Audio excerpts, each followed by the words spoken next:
If you've got so much sleep drama going on at your house, it can almost feel like you're drowning, like you don't know which way is up and you can't seem to figure your way through it. But you know what? Toddler sleep problems really aren't that complicated when you know what to look for.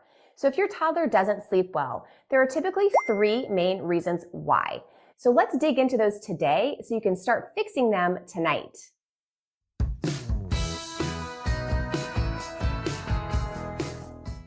The most common toddler sleep problems are bedtime drama, like stalling or extreme neediness, or kids being scared of something or everything, and waking you up in the middle of the night, maybe multiple times. So why won't your toddler sleep, especially when you know how tired they must be? All of these toddler sleep problems are caused by one of the following three things, or maybe it's a combination of a couple. Let's dive in. The first cause of toddler sleep problems is that your child is overtired. Now, overtired is really just a sleep coach term that means that your child has not been getting enough total sleep each day. So our kids aged 2 to 8 years old should be getting between 10 and 14 hours of sleep every day between nighttime sleep and nap if they still take it. So if your child is getting less than this amount of sleep, then they're getting overtired.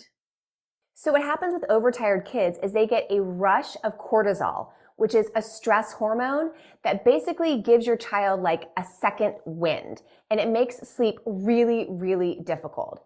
Now, you've probably experienced this yourself at some point. Like if you normally go to bed around 10, but you end up staying up out late and then you get home and you're trying to go to bed at 12 or 1, you may find it a little bit more difficult to go to sleep because you've gotten this second wind. That's the same thing your kid is experiencing.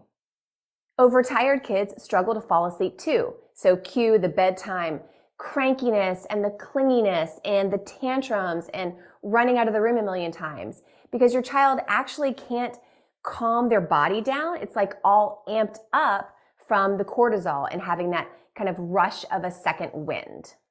And in addition to delaying the onset of sleep, cortisol can actually trash the quality of your kids' sleep too.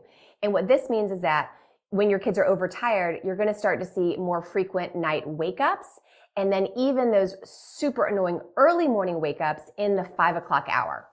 Thanks, cortisol.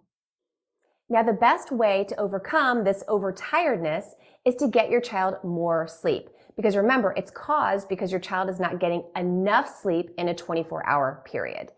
Once your kid starts to bank some of that sleep, sleep is going to come much easier. Now, the best way to add more sleep into your child's day, the easiest time to do that is putting them to bed earlier in the evening. Now, in the notes, I'm going to link to a free PDF download called The One Thing That You Can Start Tonight to Improve Your Child's Sleep. And it's going to help you figure out the perfect time that you should be putting your child to bed. The second reason why your child isn't sleeping well is because you're giving them way too much control over bedtime. Now, we know how much our toddlers and preschoolers love to have control, and I'm a big fan of giving them control. In fact, in Sleep Tight Without a Fight, I teach families how to set up a bedtime routine that's almost entirely child-led. But this is the part that most people get wrong. Parents have to provide the boundaries for a child-led, efficient bedtime routine. This doesn't mean that your child just gets to do whatever they want. Just like yellow lines on a road help keep drivers safe by guiding them down a path, that's exactly what parents' boundaries during the bedtime routine do. They help keep the child on track. Because when you don't have any boundaries during the bedtime routine and your child just starts adding in a million things or taking forever to do something or getting distracted, that's when bedtime takes forever and then your child becomes overtired. Now, you could set these boundaries by using a timer or a visual guide or a star chart or any number of creative ways. Now, while your child may resist these boundaries at times, ultimately they're there to provide a sense of structure and security so that your child can relax and fall asleep peacefully on time. Because the biggest problem with giving your kid too much control at bedtime leads us right back to our number one cause of sleep problems, which is your child being overtired. So when your bedtime routine is like a race car going down the highway, not paying any attention to the yellow lines, and you miss the ideal bedtime for your child, they quickly can become really cranky and really overtired.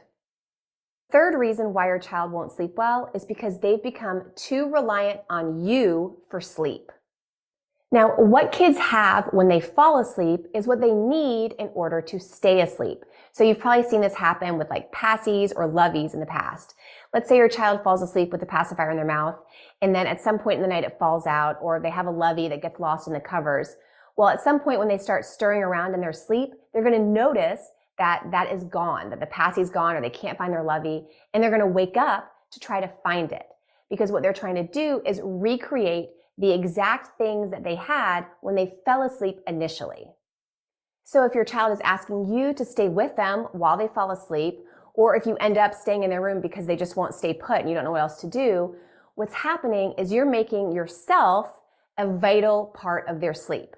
So even if you're able to sneak out after they fall asleep, what's going to happen is sometime in the night they're going to stir around and they're going to realize that something very important is missing, you. And then they're going to have to wake up to come find you. The conditions in your child's room need to stay the same from the minute they fall asleep all the way until the morning.